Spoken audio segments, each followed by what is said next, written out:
Well, good afternoon if you're joining us on the East Coast. Good morning if you're joining us from any other part of the country. My name's Adam Ketchmarchi, and I serve as the Vice President of Educational Development here at the Pool and Hot Tub Alliance. Welcome back to our Wednesday webinar series. These webinars happen every Wednesday here at the Pool and Hot Tub Alliance, and we are getting kicked off with our first webinar in May. Our May webinars have a theme, and that theme is National Water Safety Month. Today, we're joined by leaders with the U.S. National Water Safety Action Plan for a webinar entitled Advancing Industry Engagement Through the U.S. National Water Safety Action Plan. I'd like to give a special thank you to Pentair for serving as our National Water Safety Month sponsor. Just a few housekeeping items before we begin. We are ending our spring virtual sessions for our Genesis education, but we are getting geared up for later this summer and into the fall. We have opened registration for Genesis D280, Histories of Pools and Water Features. That will be a virtual class happening August 10th, 12th, 17th, and 19th. Registration is now open on the PHTA website. We also encourage you to save the date for the PHTA and Genesis Mastermind event. That'll be happening September 16th to the 18th in Phoenix, Arizona. Registration is now open, and you can also view the full conference program. We are also excited to announce we'll be offering Genesis E211, Fluid Hydraulics for Pools and Spas, Genesis D231, Color Theory and its Application, and Genesis D250, How to convert design and style into sales. All three of those courses will be happening in person in Phoenix right before our mastermind event. And then finally, we do have an upcoming CPO instructor school. That instructor school is going to be held September 20th to the 22nd in San Antonio, Texas. If you are interested in gaining your CPO instructor, please be sure to register early as spots for that course will fill up fast. Next week on our weekly webinar series, we'll have a panel discussion, Water Safety in Every Interaction, How Pool, Spa, and Hot Tub Professionals Can Make Education a Part of Everyday Work. You can visit phta.org and click on our calendar of events to learn more about each of the events we've mentioned today. Attendees can participate in today's webinar by using the question and answer and the chat function at the bottom of your screen. We'll get to as many attendee questions as possible before the end of today's webinar. All right, joining us for today's presentation is Tina Desart, the Executive Director at the U.S. National Water Safety Action Plan, Megan Ferraro, the Executive Director of the ZAC Foundation and the Board President for the U.S. National Water Safety Action Plan, and last but not least, Connie Harvey, Director of Aquatic Centennial and Survival Programs at the American Red Cross, and Connie serves as the Steering Committee Chair for the U.S. National Water Safety Action Plan. Ladies, welcome to our webinar. It's a pleasure to have you today. I think we're going to get kicked off by just doing a brief round of introductions. So, Tina, I'll hand it over to you. Great, thanks. Thanks everyone for joining us today. I'm Tina Desart, the Executive Director for the U.S. National Water Safety Action Plan. Been in this role for just shy of 2 years now, working to help move things forward as we continue to explore and expand the services and the resources that are available to you all. Excellent. Thanks, Tina. Thanks for being here. Megan. Hi, good morning or good afternoon. Thank you for having me today, Adam, and the rest of the folks at PHTA. My name is Megan Ferraro. I'm Executive Director of the ZAC Foundation and Board President of the U.S. National Water Safety Action Plan, which is a newly formed 501c3. We're really excited to be here with you today to talk all things National Water Safety Month, the U.S. National Water Safety Action Plan, and how you can utilize these tools and resources in your community. Awesome. Thanks, Megan and Connie. Hi, my name is Connie Harvey, and as Adam mentioned, my title is the Director of Centennial and Mission Survival Initiatives at the Red Cross, and I am newly in the role of the Steering Committee Chair as we're navigating this split now that we are an official 501c3 and we do have a board. Thanks for inviting us to be part of this. And I'm excited to listen in to the questions and such. And one thing that I'm especially being in tune to right now is looking for folks who might want to participate in working groups, have other roles that can help advance the water safety, our National Water Safety Action Plan, and also to help kind of connect the dots for states and communities that might be getting started and could really benefit from input from members of the Pool and Hot Tub Alliance. So thank you. Awesome. Well, thanks for being here. In full disclosure, I will also admit I am also a steering committee member, have been for a long time, and work side by side with Connie, Megan, and Tina, bringing the action plan to life. So I'm going to hand it over to Tina for today's presentation, but we'll all be here to help fill in. Great. Thanks, Adam. Let's get started. So today we're going to talk briefly about the U.S. National Water Safety Action Plan. We'll do a high-level overview and then kind of talk about its purpose. We'll also discuss how industry intersects with the plan, and then ways to engage with the plan and the available resources. Next slide. There we go. So you can see here the vision and the mission of the plan. Our vision is a United States where everyone is safe in, on, and around the water. And the mission is to prevent drowning in the US through evidence-informed action. Following that, we transform the country into a nation where water safety is a natural part of everyday life and people enjoy the benefits of water safely. Next. So what is the plan? This is probably the biggest question that we get.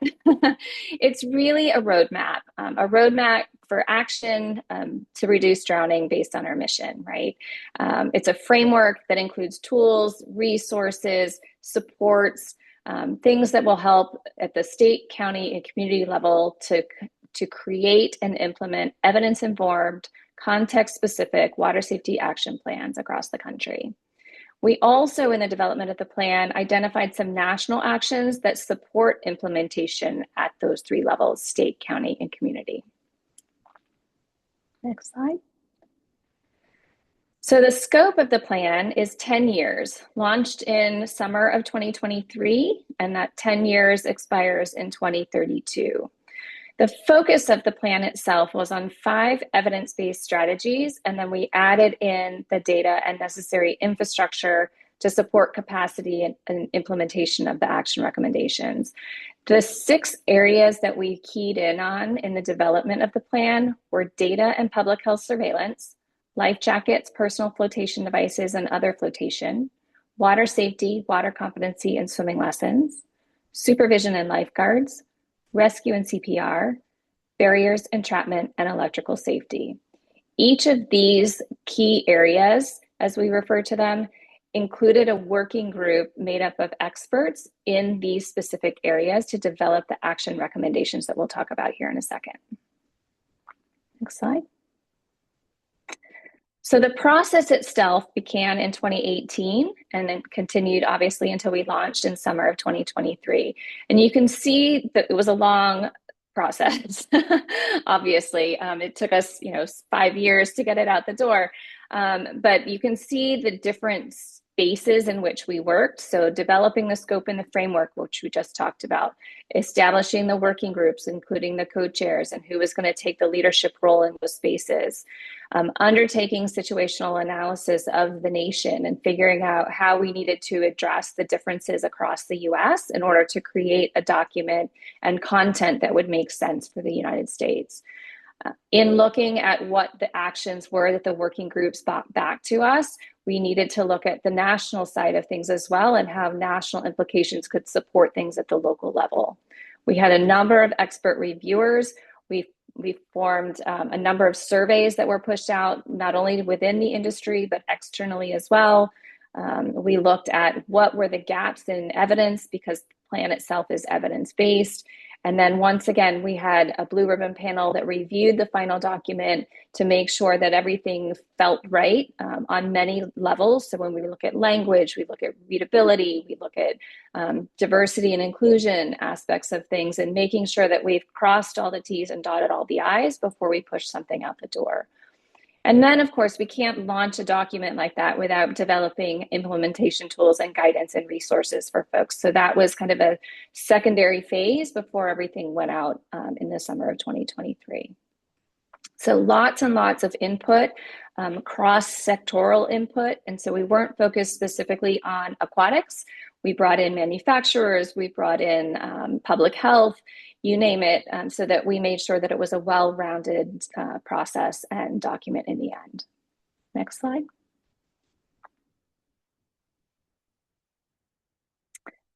So in the end, the plan includes 98 evidence-informed action recommendations, 40 national implications that support the national agenda, which then helps obviously support the local implementation. And then a reflection to action guidance document, which includes a variety of worksheets for folks who are working to implement a plan in their state, county, or community. Recently, within the last 6 months, we've launched a national research agenda that was formed primarily out of the gaps that were found in seeking evidence to support the action recommendations, and then a glossary to ensure that everybody understood the language and why the language was selected that's used within those documents. Next slide. So if we look at the action recommendations themselves, they're evidence-informed action recommendations that were grouped under the 6 key areas of action that I mentioned previously. As an example, lifeguards and supervision, rescue CPR. Each recommendation aligns with at least one level on the spectrum of prevention, which I've linked here. I'm sure we can send out the slides after, but we're looking at things like public health. We're looking at things like, do they align with legislative affairs and efforts? So each recommendation is categorized in that way as well. And then implementation level refers to, is it nationally oriented, state, county, or community oriented, so that you can select which ones make the most sense based on where you're working and where you're trying to implement the strategy. And then again, each action recommendation, as we mentioned, is evidence informed. So they are also classified by evidence level. Next slide. So this is a screenshot of the action recommendation. So if we take a look, you can see BEE2 is a specific action recommendation that is part of the National Water Safety Action Plan. So as an example, this is how it's laid out, and you can see the key areas of action, the spectrum levels, implementation levels, and evidence levels as filters on that specific web page. Next slide. And I know this is difficult to read. I just wanted you to see how much content is available for each of the action recommendations. So as an example, this recommendation, require inspections for pool safety compliance on property transfer or remodel, includes a rationale of why that recommendation was included in the plan, what's the anticipated impact if someone utilizes or implements the action recommendation, what was the evidence, what are the evidence sources, are there specific high-risk populations that are addressed if we were to utilize and implement this action recommendation? What are the evaluation metrics that are suggested? What do we need to consider when we implement this recommendation? What might be some challenges to implementation? In some cases, it might be infrastructure, it might be financial, potential facilitators. We've named, who else should be involved in this process if and when you decide to use this action recommendation. And then, as I mentioned previously, with regards to the development of the research agenda, if there are gaps that came into play as the working group was pulling their findings together, then the gap recommendations are listed here as well. Next slide. The 40 national implications address the actions at the national level that support the uptake and implementation of recommendations. So as an example, things like creating a national drowning surveillance working group, establishing minimum standards, developing advocacy toolkits and model laws. Those types of things will help at the local level when you go to implement some of the action recommendations. We also know that advocacy at the national level encourages engagement of national organizations and ideally federal government support as well. Next slide. So when we look at the screen on the website for national implications, this is another searchable database.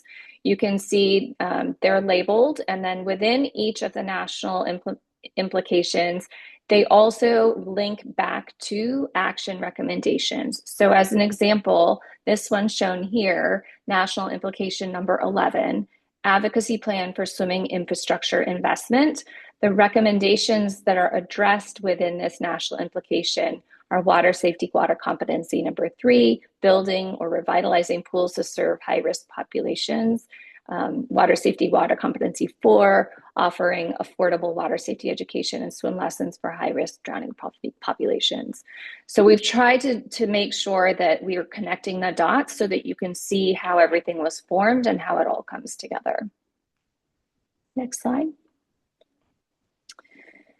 The last piece that we've recently launched is the research agenda, as I mentioned. This identifies the evidence gaps and the research questions that came up, or if there was content that was missing from an evidence standpoint during the development of the action recommendations. The research agenda is intended to guide researchers, funders, and partners in really prioritizing the areas we would like to see them engage.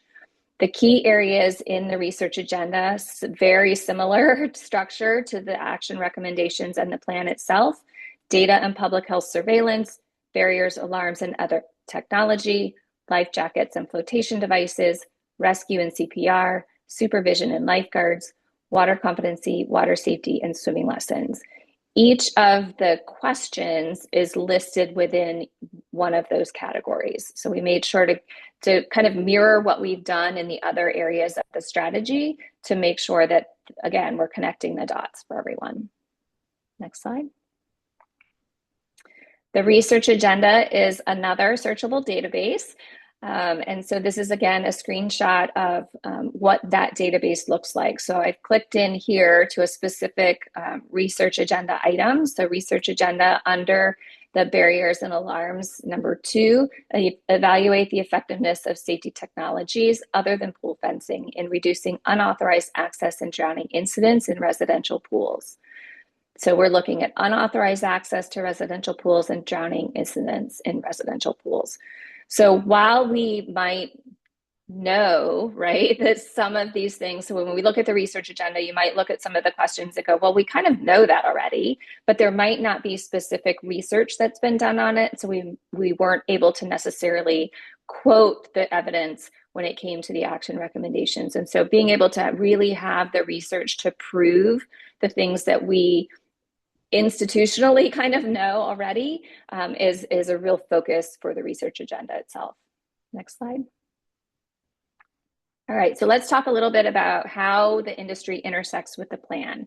And I've broken it up into 3 different areas that we've already discussed, right? Action recommendations, national implications, and research agenda. So you can kind of see how they intertwine and how we've connected to industry and how industry connects to the plan.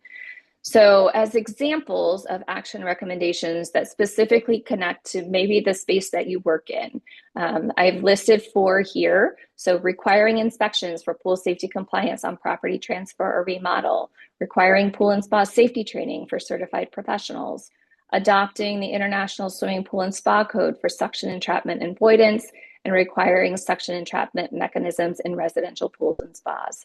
So the BEE and the number that's the kind of the code for the action recommendation within the strategy. And so we can link it back directly and then find all of the information in the supporting documentation.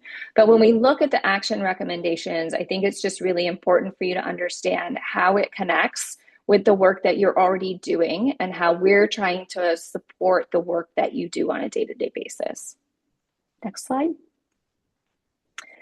When we look at the national implications and how they intersect, it's in areas like legislation and advocacy, right? Develop an advocacy toolkit, including model laws to support adoption and implementation of legislation, mandating solutions to unsupervised access, entrapment, and electrocution around residential pools and spas. So this is national implication number 1, which addresses several of the action recommendations in the area of barriers, entrapment, and electrocution. So that's one space. Another space would be minimum standards. So as an example, national implication number 8, which addresses barriers, entrapment, and electrocution number 15. Develop national minimum standards for educational programs addressing barriers, entrapment, and electrical safety for residential pools. And then looking at advocacy again, national implication 11, again, addressing a couple of water safety, water competency action recommendations. developing a coordinated national advocacy plan to increase investment in infrastructure to support swimming lessons. So you can kind of see how the action recommendations and the national implications tie together, right? So if water safety, water competency in this last one is calling for an increase in infrastructure, or how do we support swimming lessons in our community, then we need some support at the national level from an advocacy standpoint to make sure that there's funding invested into the infrastructure in that space. Next slide. And then thirdly, when we look at the research agenda, again, it's about making sure that we have the evidence and the proof to support even the things that we might already know, but we just don't have the evidence to show it. So things like identifying the ways children bypass barriers, alarms, and other devices to access residential pools, determining the effectiveness of policies and procedure or policies and legislations that require barriers, alarms, signage, and other technology in reducing drowning in pools and open bodies of water, identifying perceived obstacles to the installation of barriers, alarms, and other technology in residential pools. You can see how all of these things, right? Like we've talked for years about, we know that barriers work, but do we have the proof of specific items? Do we have the evidence to show? In some cases, yes, but in many cases, the answer is no. And so that's where we're looking at really building the research behind some of these questions so that we have the evidence to prove that we can then implement the national implications and the action recommendations according to the evidence. And it certainly provides additional funding support. It provides additional organizational buy-in when we can show the evidence to prove what we're trying to accomplish. Next slide. So how do we engage with the plan? And who can engage with the plan? So really, it's anyone. We just take a broad stroke to it. When we look at the aquatic side of things, aquatic professionals, swim schools, instructors, pool service professionals, lifeguards, policymakers, government officials, we certainly want them at the table as well. Manufacturers and retailers, you know, when we look back at the national implications and the action recommendations themselves, then yeah, it's always helpful if you're trying to implement something from a, let's say, a life jacket standpoint, to have the life jacket manufacturers and retailers around the table for those conversations. Pool builders, if we're looking at how do we build investment in infrastructure, then having the pool builders in that conversation is certainly helpful as well. And then you can't do anything without your private citizens, parents, and caregivers, because they make up the community in which you're trying to implement the strategy. Schools obviously are a big part of this as well, because that's where we find the children, right? That's where the primary education is coming from. And so if we can lean into the schools and have them buy into what we're trying to accomplish from a water safety education standpoint, if nothing else, then it's a great access point. And then our public safety personnel and physicians, when we think about EMS, firefighters, police, and then physicians, right? They're our front line. And a lot of times they're the ones that are already going out into the community and educating folks on different aspects of safety. And so having them involved and engaged in the process is always a good thing. Researchers, as we've talked about, you know, how do we get researchers to the table in these priority areas that we've identified to help support the work that we want to do? And then the funders to support all of it, right? Whether it's research, whether it's building a strategy, bringing people together for meetings, you name it, then certainly funding is always helpful. Next slide. So one of the things that we've launched is an action dashboard. And so I just put this in here so you can kind of see where we're seeing engagement, right? We have a number of places that have state strategies already. So we have 3 state strategies that are published. We have a couple more that are estimated to be published this year. And really, I think the connecting point here is when we just talked about who all is involved, the folks that have developed and released and launched their strategies have these people at the table already, right? They're all included when they are having these conversations, and they're getting ready to disseminate their strategies and then implement them as well. So you can see just by color code, the darkest colors are the ones that have launched. The kind of medium tone ones are the ones, the states that are in development or that we know are in the process of, and then the lighter shade states are the ones that, we know that there's some work going on. We're maybe not quite sure where they're at this point, but we have heard rumblings that things are happening. And then we also have, you can see the kind of the blue bullet and the yellow pins. Those identify communities and localities where we know that there are coalitions that are doing great work, and that are, whether or not they're implementing kind of what I would call an external, fully published document versus an internal strategy that they have goals and objectives for their local communities. Those are listed here as well. And so I would encourage you, if you're not listed on this map and you have a coalition that's doing some work, that please connect with the map on the website, and all of the links are included in this slide presentation, so you'll be able to easily access it and fill out the forms if and when you're ready. Next slide. So what can you do today if you wanted to engage with the plan? All of this content that we've talked about so far is available on watersafetyplan.us. That's the primary website for the US National Water Safety Action Plan. Again, there's searchable databases. You can filter things, you can download things, and then, as I just mentioned, the map is something that you can take action on as well. Explore the action recommendations, whether by keyword or based on the strategy that you're looking to develop or curiosity that you might have. Great way to kind of dive in a little bit deeper to see what all is included in the plan.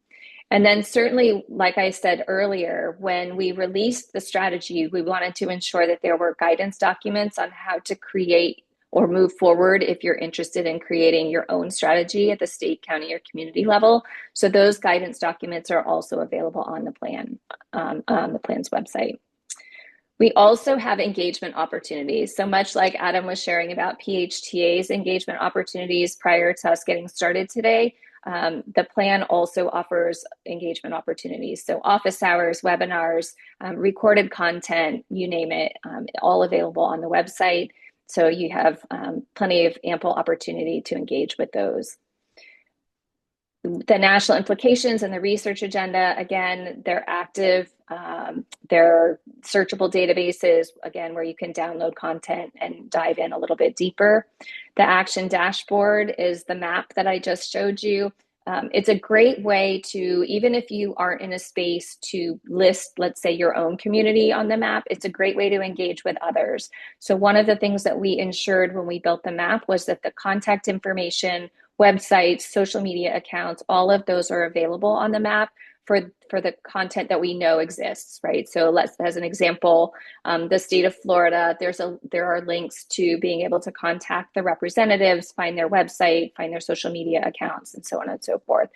So it's a great networking opportunity, which provides you an opportunity to connect directly with someone instead of having to kind of use us as a resource and then finding out who you need to connect with. So it saves you time so that you can connect directly with them.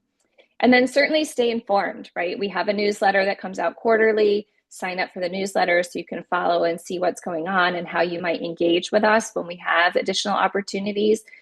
Like Connie was saying earlier, if we have opportunities to participate in working groups, then that will show up in the newsletter. We also just launched a news and updates page, which is a blog page. So anything new and exciting that whether it's a tool or a resource or just basic content that we want to share, anything new will come up on that page. And then certainly social media. We're on Instagram, Facebook, and LinkedIn. Next slide. Some summer-specific engagement opportunities. One of the things that we did last year that we've just relaunched for May and June of this year is our Share Your Story campaign. One of the things that the plan took on last year was to report to the World Health Organization on the work that we're doing for World Drowning Prevention Day. So we collected photos, videos, news stories, clippings, you name it, from across the US, and submitted those to the World Health Organization to include in their World Drowning Prevention Day celebrations and videos. So we've launched that again. It's available on all of our social media platforms, and there's a link on our homepage as well. There's a banner that sits across the top of every homepage. So if you are activating especially during Water Safety Awareness Month, and you have things to share that showcase kind of what water safety looks like in the US, then please feel free to fill out that quick form and upload your content for us.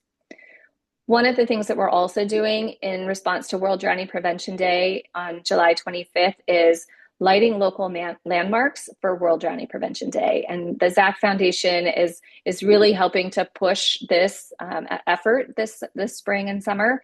And so I'll let Megan talk a little bit more about that here shortly, but if you have landmarks in your community that you can light blue for World Drowning Prevention Day, we're highly encouraging you to kind of get started in that process. Sometimes it takes a little bit. Sometimes there are applications and things that need to be submitted, minor fees typically, if any. And so just something to consider now as opposed to waiting until July to go down that path. And again, that's content that if you could send us photos, that we can include that when we submit for World Drowning Prevention Day as well. State office hours and community office hours. We hold office hours on a monthly basis, the third Wednesday of each month at 1 p.m. Eastern time. The upcoming ones, state, so we alternate state and community every month. So state office hours are going to be May 20th and July 15th, and community office hours will take place on June 17th and August 19th. And those are available on our resources page on the website. Next slide. That's the plan in a nutshell. So we can, here's my contact information. There's the website to the plan, watersafetyplan.us. I encourage you to kind of peruse it, right? It's a wealth of information, and it just will take some time to digest. And so I would just suggest when you have some free time to go in there, if you haven't already, and just kind of play around and click on things and see what's available to you. But we're always available as well. So feel free to reach out. So, well, thank you, Tina, for the presentation. And I'll leave Tina's information up on the screen for a couple of moments if anyone wants to grab the website or pull it up. Megan, do you want to talk just briefly about the Light Up Blue opportunity and what you're working on? Sure. So we are working on as Tina mentioned, kind of going through the administrative process of applying to have buildings lit blue landmarks all across the United States. I think we have about 55 buildings or landmarks that have committed to do this. We're really excited about it. We're going to be rolling out that list along with a package of resources, sort of a toolkit, if you will, that you can utilize if you see one of those landmarks in your community. It'll be a media advisory, sort of explaining why the building being lit blue is important, and why media should pay attention to it and why they should cover this idea of a building or a landmark being lit blue. It will also include an opportunity for you to insert any local water safety celebrations you have in your community so that you can really demonstrate the work that's happening at the local level. And then, it'll include some sample social media posts that you can utilize on your social media channels, suggestions around how to get pictures of yourself in front of that landmark, and really take ownership of that happening in your community. So that will be coming out within the next probably week to 10 days. And that'll be a living list. So as we get more cities and more landmarks and more buildings committing to being lit blue, you'll be able to see those changes made in sort of a living Excel spreadsheet. If you have any questions on that, feel free to reach out to me. I'm Megan at thezacfoundation.com, or Tina can connect us. Looking forward to hearing any other questions you all might have. Awesome. And that's a great segue. As a reminder to attendees, if you do have any questions for Tina, Megan, and Connie, please feel free to put those in the chat or the question and answer tool. Jeremy, I see a question from you. We're going to get to that in just a moment. I'm wondering if we could start out kind of our discussion portion of this, talking about the importance of consensus in doing the U.S. National Water Safety Action Plan. I am sure we'll all chuckle at this, but we often get the question of, well, why did it take so long to develop a U.S. National Water Safety Action Plan? And, part of that is because the wide nature of the, field that we work with. It's not just aquatic professionals, but as Tina mentioned, it's pediatricians and physicians and emergency responders and the open water community, the lifeguards, the boating community, the life jackets. So it's really a wide group we pulled together. So, Megan, Connie, I'm not sure if you want to weigh in on that a little bit, but I think that's important to kind of highlight, the amount of consensus and voices that were heard in the development of this plan. Thanks, Adam. I would add to that the families. We ensured that every working group had one affected family member represented as a part of the work. I think, it's natural that we come to any problem with our own biases and looking at things through our own lens.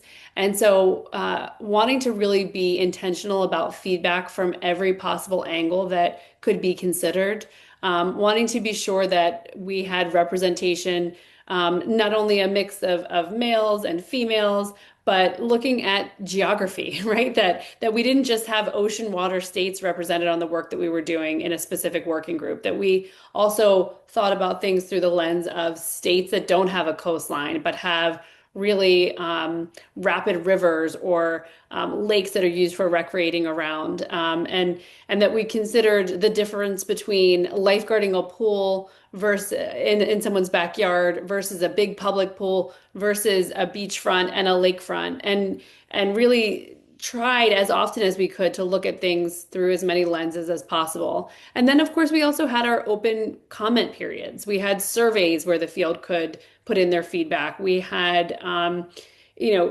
webinars where we would ask for your feedback, for your comments. And then we had our blue ribbon panel process where we had experts from across the United States really looking at the recommendations and giving us feedback. And we held a collaborative webinar summit where we broke everyone into working groups and really looked hard at specific issues that had been raised and tried again to be as collaborative and thoughtful as we could. And as Adam said, we often have colleagues, particularly from other countries, chuckle at how long it took us to do this and how silly it is that the US is so intent on looking at things through such a consensus lens. But for us, it was important that not only we got it right, but that everyone felt heard and felt ownership in the process, because when you feel that ownership, you're much more likely to move toward implementation. And so that's part of this process we're going through today, and we have been going through over the past few years. And it's served as a great example for the states and communities that are also doing the plans down at the next level. And from what I've seen, that this is happening with those state and local plans as well. And it really, really is important. Age is another piece that we were looking at as far as the range of folks that we were hearing from, because different solutions in different generations and that kind of thing. So it was an arduous process for sure, but certainly worth it. Well, and something else I think that's important to kind of take a step back is kind of why a national action plan, right? So, the World Health Organization, I guess you can tell me if I'm right on my years, I think it was 2014, they released their global drowning report. And in that report called on all nations to develop a national action plan or a national strategy to address drowning within their borders. And I think all four of us maybe were at the World Conference on Drowning Prevention in 2017, and realized we were the only developed nation that did not already have an action plan. And I think some of our international colleagues even were, well, why is the US not? Well, one thing to call out is we are one of the few countries out there, maybe the only one, where the federal government didn't necessarily sponsor or put out that the work needs to be done. It really was a group of nonprofits and industry experts coming together to say we need to solve this and bring it forward. And I think we did it in a really unique way. And that is to reference that we looked at other countries' plans and what were developed and had a number of discussions with other developed nations on how they approach their plan and also kind of the unique features in the US. Another thing that I want to highlight from the presentation, I'm wondering if we can talk a little bit about evidence levels, because I think sometimes it can be a little confusing if you're not a researcher going, well, that recommendation makes sense, but you say it has low evidence behind it. Why would you say it has low evidence? Anyone want to respond to that?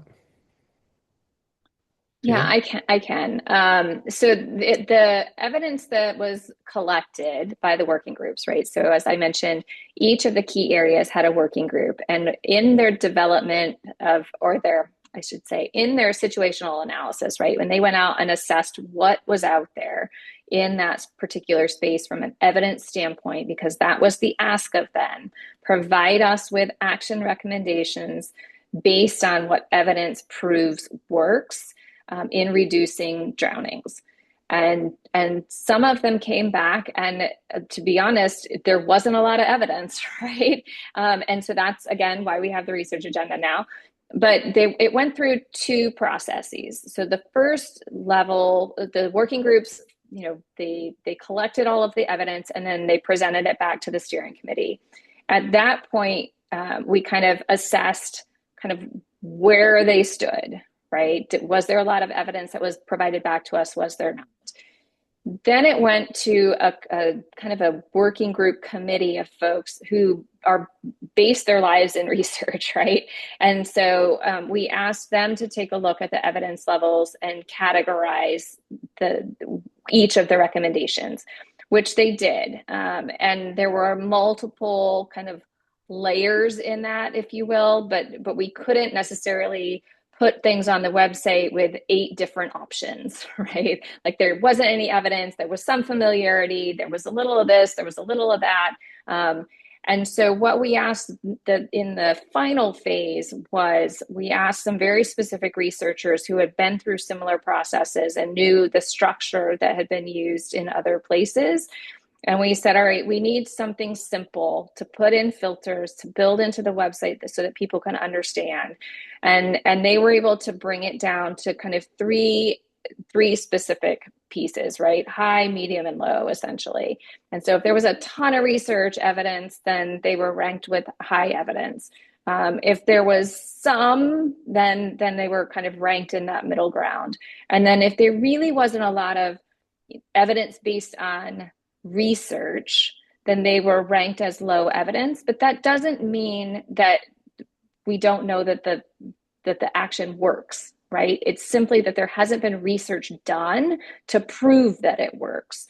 And so when you look at the website and you see high, medium, and low levels, that doesn't necessarily mean they don't work. It just means that there hasn't necessarily been research done to prove that they work. So yeah, it's a tricky space. But in some cases, we just, we know that swimming lessons reduce drowning. Is there research really that proves that? Very little. And so it's those types of things that when we look at the evidence levels, I wouldn't necessarily lean into them as your primary method. This is my recommendation, as your primary method for selecting what you implement and what you don't. It's simply a matter of, has there been research done on it or not? And that's why we have the research agenda, because there definitely are research gaps, so that we can later go back and say, this has always been an action recommendation, but now we have the evidence to show it, and we can add that evidence to the action recommendation details. And I would like to add to that we are starting to see and get access to funding to support this kind of research. So I'm with the Red Cross, and we had not had the opportunity to do new research for years. And we're in our 6th year of doing these kinds of projects now to help get to some of these questions and provide access to support this work that we're all doing, get evidence to further support what we're all doing, just reinforce. And of course, every time we learn something as well, every time. Yeah. Well, and thank you both for that explanation. I mean, I think that's exactly why I asked the question, because I could see someone going to the site and going, what do you mean this has low evidence? And Tina, you hit it, spot on in the fact that we really did look at the evidence body behind some of our practices in water safety and realized some were historically best practices or recommended as best practices, but there's never really been true evaluation done on their effectiveness. So thank you for that explanation. I want to get to Jeremy's question.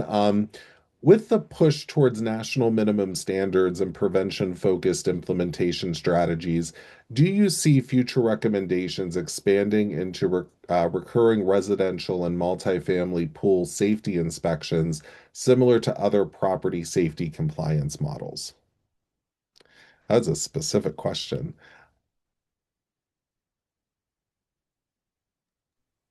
I'll jump in here and this is, obviously that's a very specific question. But I think there could potentially be model stuff that is created, model recommendations.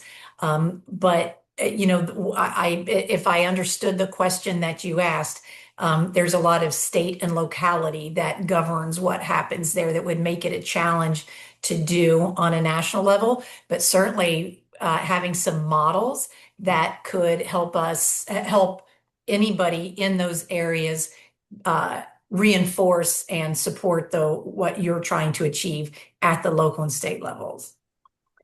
And I'll add, so one of the things over the course of the last year, we formed some working groups specifically focused on some of the national implications. And one of those working groups is a model legislation working group that speaks directly to what Connie was just saying. Really developing some model templates, if you will, so that someone at a state, county, or community level, depending on kind of where you're looking to invest, right, that whatever that is, that specific target is, providing you with that resource so that you don't have to recreate the wheel. So here's the template. You might have to slice and dice it a little bit, but that it gives you a starting point. And then we've also, along with that, developed kind of a toolkit. So things like, how do you speak to legislators? What do you need to know? Where do you need to connect the dots? What are some social media things? There's a sample press release, right? Those types of things to support that work. And so we started it with one specific aspect of development of a model piece of legislation. And there are a number of components within the national implications in that space. And so it's a matter of, what's the next target, right? So, if we work on how do we implement the ISPSC in a template form for folks, then what's the next layer? What's the next national implication that needs to be addressed in this same way? But really, it's about providing the tools and the resources. And I think that's the thing that maybe people don't necessarily understand with regards to the plan is we aren't necessarily doing the work. We are developing the tools and the resources to assist those at the state, county, and community level, and certainly at a national level as well, in implementing the work. And I think an important piece here, especially if someone is watching this webinar, whether live or a recorded version of this, and they go to the plan's website and there's 98 recommendations and a lot of national implications. There's just a lot of information there, and it can sometimes be overwhelming to someone. But, one of the things I like to remind people, whether they're part of the pool and hot tub industry or others that are connected to the mission and work that we do in water safety is, small actions in your local community are really where the difference is truly made. I think a lot of the work we've done at the national level to build an action plan and really think through how it can be implemented across the country and in different states, we need someone to actually implement that in each community across the country. And even just, if you're a pool service professional and leave a door hanger behind with water safety information for a family, or, have a brief conversation, or if you notice that someone's pool gate is not, self-closing, self-latching, to, call that out. Those small actions and then even starting to coordinate those actions in a local community really make a huge difference. So, small actions lead to really big things. And I think this work that we're doing here is a perfect example of that. Yeah, and I'll just add, it was a 10-year strategy when it launched, right? That's not to say that it's the end all be all. We're constantly looking at and evaluating, how do we update it? When do we update it? What, is there new evidence? Do we need to make changes to some things? And so right now we're in the process of figuring out those decisions, right? Like when and how do we make the updates? Um, and certainly there will be. And I think, you know, we're creeping on year 5 already. And I think, you know, when I look at it, it's a matter of is that a good time for us to kind of checks and balances, right? This is where things were when we launched. This is where things are now. And do we need to update some things and make some changes and maybe redirect slightly? So I think, you know, if you're not seeing what you feel like you should see in the plan, reach out to us and let us know that. I think that's really important because if we're not aware that it's an issue, then we can't address it. But then also know that it's a working document, even though it's a hard copy, right? And it's on the website, it is still a working document. It will constantly be evolving. And part of that evolution is we want to see things be happening, like we're seeing items happen on the national implications, that we're seeing things happen like the research agenda. People are embracing that, and we're learning some of the things that as we went through this process that wasn't available to us at the time, or seeing more evidence. So it increases and strengthens the level of evidence that's available for the work that we're doing. And I would also say a couple things here. One, you know, Tina talked about we're at the 5-year mark and it's a 10-year plan. Well, this is also the time where we're going to start collecting feedback on what's working, on how many plans have been published, on how many, you know, of those research agenda questions have been looked at or gaps have been looked at so that we can grade ourselves, right? Our kids get report cards, but we're going to have one as well. And so we're in the process of figuring out what that will look like. We're also looking to you all to continue to help us. Connie mentioned at the beginning that we're looking for folks to join the working groups and the steering committee, and we need help. We need your help. So to the extent that I see, Jeremy, you had a nice comment in the chat about you know what can field operators do. Well, we'll come back to you with an answer on that, and really appreciate you offering your expertise because it's so important to the work that we're doing. Yeah, and I would say part of it will come back with you an answer to that question with the hope that you'll give us some answers to the questions of what can field operators do to help in this work. So that means you bring your expertise to the table here.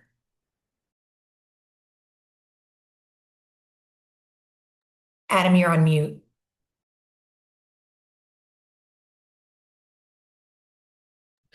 Let's pretend like I've done the webinar before. That is the first time that's happened in a while. I think a good way to close out today's webinar is just talking about what resources are available to people, because I think, you know, one thing that gets overlooked or maybe overthought sometimes is, oh, I have to start from scratch and recreate something. From the organizations, from the U.S. National Water Safety Action Plan to the American Red Cross, the ZAC Foundation, the National Drowning Prevention Alliance, even the Pool and Hot Tub Alliance has their consumer safety brochures. There are a ton of incredible water safety resources out there available to the pool and hot tub industry at, you know, no cost or very little cost to be able to impact your consumers. So don't feel like you need to recreate the wheel. Please take advantage of resources that are available to you to help do this work. Hey, Adam, there's one other thing that I would like to Sure. highlight here, and that is the fact, I mean, you started down this path, the national organizations that are involved with this, that some people might view us as competitors potentially, and Right. are afraid to work together with the American Red Cross and the YMCA on the same project. No. Do not be afraid of that. We've got Safe Kids Worldwide, YMCA, the American Red Cross, the ZAC. It goes on and on. And we're all in this for the same and right reasons. And so highly, highly encourage you as you're thinking about your local communities, reach out to all of those that are doing work in this space together.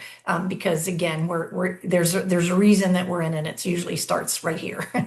Yeah, absolutely.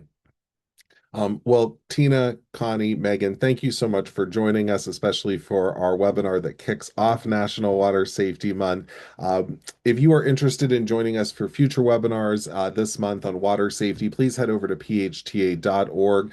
Go under education and click on our weekly webinar series. We have 3 more webinars this month.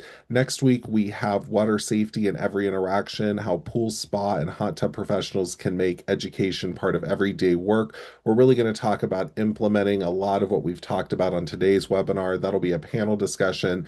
On May 20th, Pentair will be joining us. Ken Gregory will be talking about implementing layers of protection. And then to round out National Water Safety Month on our final Wednesday of the month, Rowdy Gaines and Jillian Wilkins with Step Into Swim will be joining us to talk about Step Into Swim and how to get the best grant application to get swim lessons into your community. I want to thank the team at the U.S. National Water Safety Action Plan for all of their hard work in joining us to kick off National Water Safety Month. Remember to visit watersafetyplan.us to learn more about the plan. We look forward to seeing you on our next PHTA weekly webinar. We hope everyone stays safe. Until then, thanks everyone. Take care.